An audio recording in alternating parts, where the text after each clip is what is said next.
Olá, nós estamos no laccursos.com.br, eu sou o Rodrigo Belmonte e a gente vai conversar agora sobre bens públicos, aula número 2 de bens públicos, dando continuidade à nossa aula inicial de bens públicos. Hoje a gente vai conversar justamente sobre espécies de bens públicos, aquisição de bens públicos e outras informações mais, tudo sob o ponto de vista constitucional e administrativo, tá bom? Vamos lá? Olha só, bens públicos em espécie, o que a gente preparou para a aula de hoje? Matéria bacana, filé mignon, e vai ter uma terceira aulinha só com exercícios sobre bens públicos, tá bom? Vamos lá? Bens públicos. A Constituição Federal, lá no artigo 20, prevê as espécies de bens públicos pertencentes a quem? À União. Lá no artigo 20 da Constituição Federal, meu amigão, minha amigona do laccursos.com.br, você vai encontrar uma lista de bens públicos que pertencem à União. A gente chama isso de espécies de bens públicos. Ou seja, eu tenho exemplos daquilo que é propriedade da União. A Constituição prevê isso, né? O bacana é que essa lista do artigo 20, da Constituição, é uma lista exemplificativa. Pode anotar isso aí. É um rol exemplificativo. Um rol exemplificativo. Por que exemplificativo, cabeça? Porque ali só constam alguns dos bens que são propriedades da União. Ela pode ter mais. Basta que alguma legislação altere a lista de patrimônio da União e inclua ali outras coisas. Ou uma emenda constitucional altere o texto do artigo 20 e inclua ou até retire bens que são propriedades da União. Isso é extremamente interessante porque quando a gente fala em rol exemplificativo, eu estou falando de uma lista aberta. Aquilo que é propriedade da União e aquilo que vier a ser propriedade da União. Trata-se de rol exemplificativo de bens públicos pertencentes à União. Você não vai encontrar lá o veículo que é utilizado pela Presidência da República, a placa número tal. Não vai achar isso lá não. Mas você vai encontrar assim, recursos minerais no subsolo, pertence à União. Potencial energético hidráulico, pertence à União.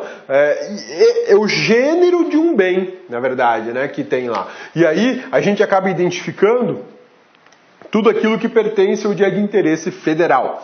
Exemplificativo, pois a Constituição Federal de 88 estabelece que podem ser acrescidos outros bens ao domínio da União. Daí a ideia de que o artigo 20 é um rol exemplificativo daquilo que pertence à União. Isso é extremamente importante você saber, porque pode cair na sua prova de direito constitucional e também na sua prova de administrativo. Tá legal? Vamos lá? Vamos continuando a nossa aulinha de hoje. Olha só, são bens da União. Aí agora a gente vai entrar de cabeça no artigo 20 para analisar quais são os bens da União. Os que atualmente lhe pertencem e os que lhe vierem a ser atribuídos. Esse é o dispositivo previsto no artigo 20, inciso 1 da Constituição da República, que trata justamente dessa questão do rol exemplificativo. Aquilo que é bem da União e aquilo que vier a ser atribuído como propriedade da União. Esse é o dispositivo constitucional indicador de que o rol é exemplificativo. Maravilha, vamos em frente. As terras devolutas. Pronto, já encontramos aqui uma espécie de bens públicos pertencentes à União. As terras devolutas indispensáveis à defesa das fronteiras, das fortificações, construções militares, das vias federais de comunicação e preservação ambiental, tudo definido por lei. Bom, primeira coisa, né? O que são terras devolutas? Esse é um ponto delicado da matéria do direito administrativo e também no direito constitucional, porque existe muita dúvida e falta de informação sobre isso. A pessoa tem que estudar para entender. E você, meu amigão que está fazendo prova para concurso, tem que saber o que significa terra devoluta. O que são terras devolutas? São áreas de terra sem discriminação, ou seja, não é conhecido o seu real tamanho e localização. Sabe-se que elas existem, sabe-se que estão, por exemplo, no estado de Goiás, mas eu não sei dizer exatamente se ela tem 1.000 hectares, ou tem 500, ou tem 50 mil hectares. Eu não sei exatamente onde ela está, se está entre o município de Goiânia e Anápolis. Para saber tudo isso, é necessário promover a gente chama isso de promover uma ação discriminatória. A ação discriminatória, ela pode ser administrativa e pode ser judicial. Tá? Existem as duas formas de se descobrir, de fazer discriminação de terras devolutas. É um procedimento administrativo ou um procedimento judicial. O fato é que as terras devolutas são propriedade da União. Toda a terra devoluta é propriedade da União? Não. Aí é que mora o pulo do gato. Aí que você tem que tomar um baita cuidado, porque muita gente entende e fala por aí que as terras devolutas pertencem à União. Na verdade, a União fica com um resíduo das terras devolutas. Há um tempo atrás, a União simplesmente entregou todas as terras devolutas aos estados, exceto as terras devolutas indispensáveis à defesa das fronteiras, as terras devolutas indispensáveis às fortificações, construções militares, as terras devolutas de vias federais e as terras devolutas para preservação ambiental. Essas continuam sendo propriedade da União, tá? Cabeça ficou ruim da garganta e a garganta do Cabeça ainda não melhorou. Tem uma tossezinha para acompanhar a trilha sonora da sua aula e da minha, né? Então já o Cabeça vai melhorar, se Deus quiser. Cabeça, mas e as terras devolutas que não compreendem aí as necessárias à defesa de fronteira, fortificações militares, vias federais e de preservação ambiental? Aí elas são dos estados.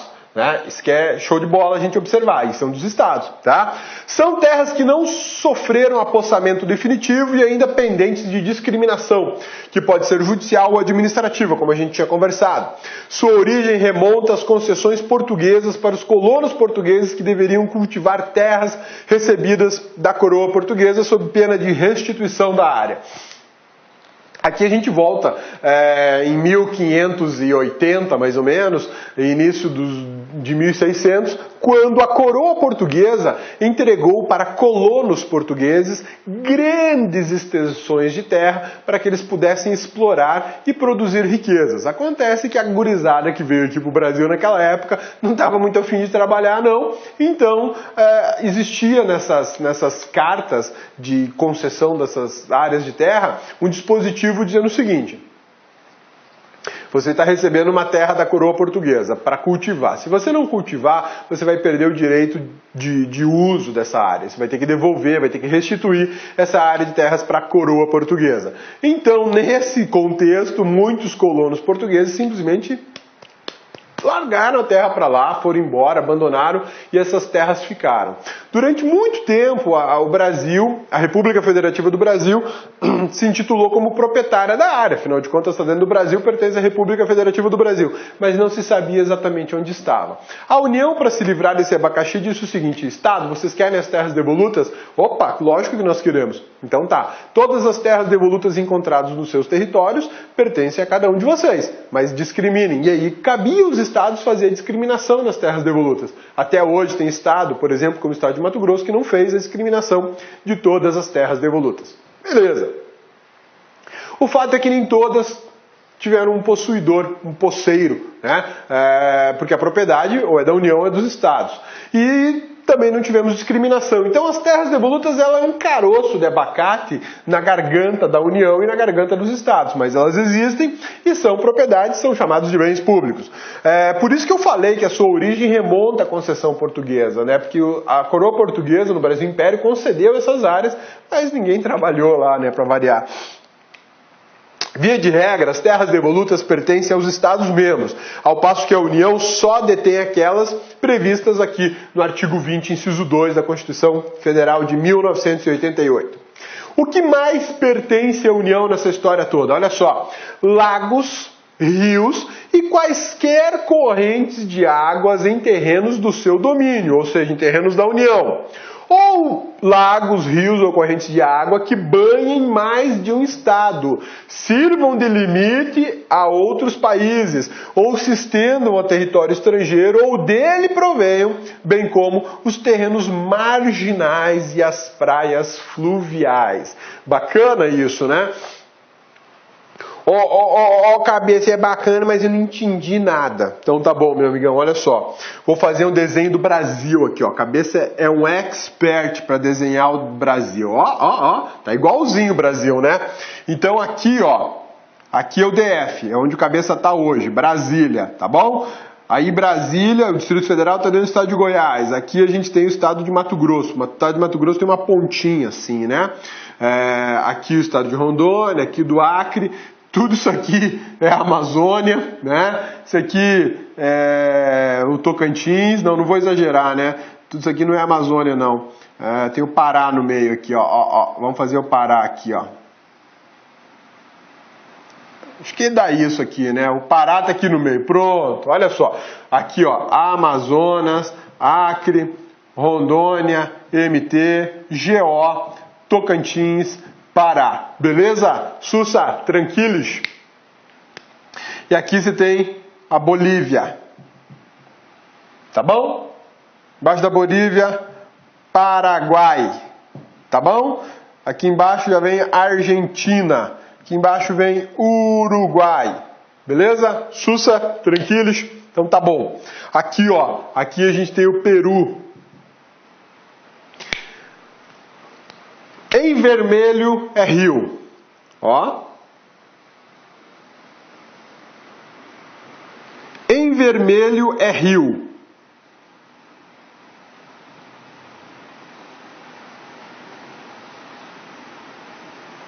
Não, esse aqui vem para baixo.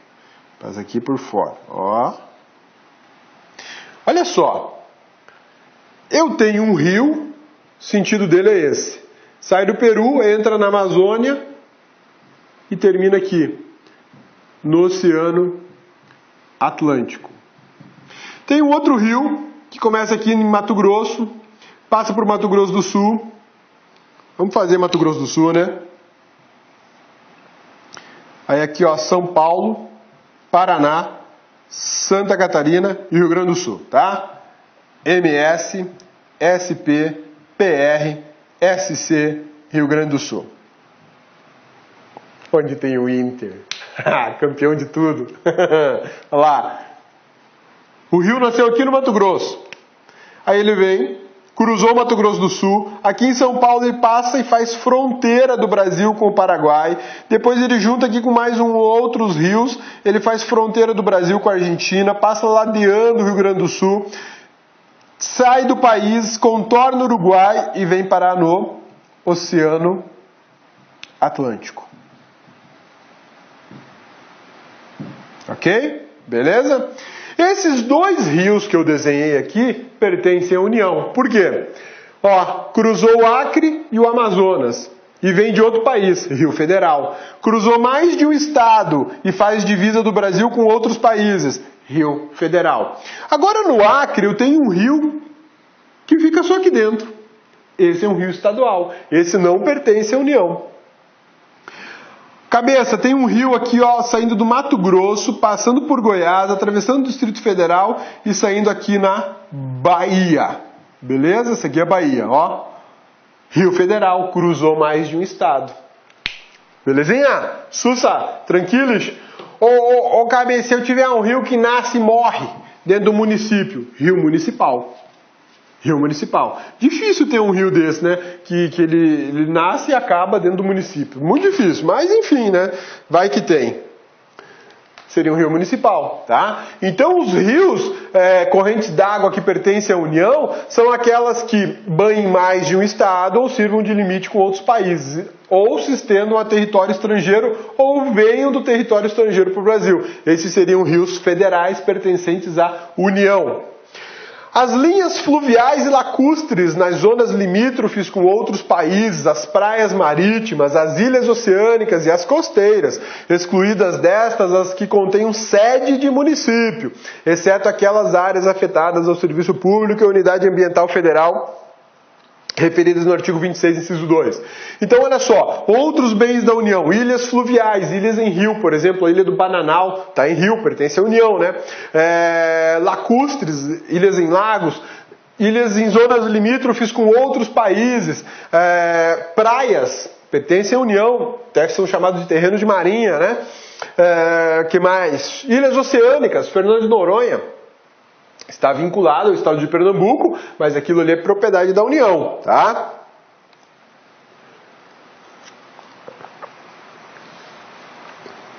Ilhas costeiras, excluídas dessas as que detenham a sede de município.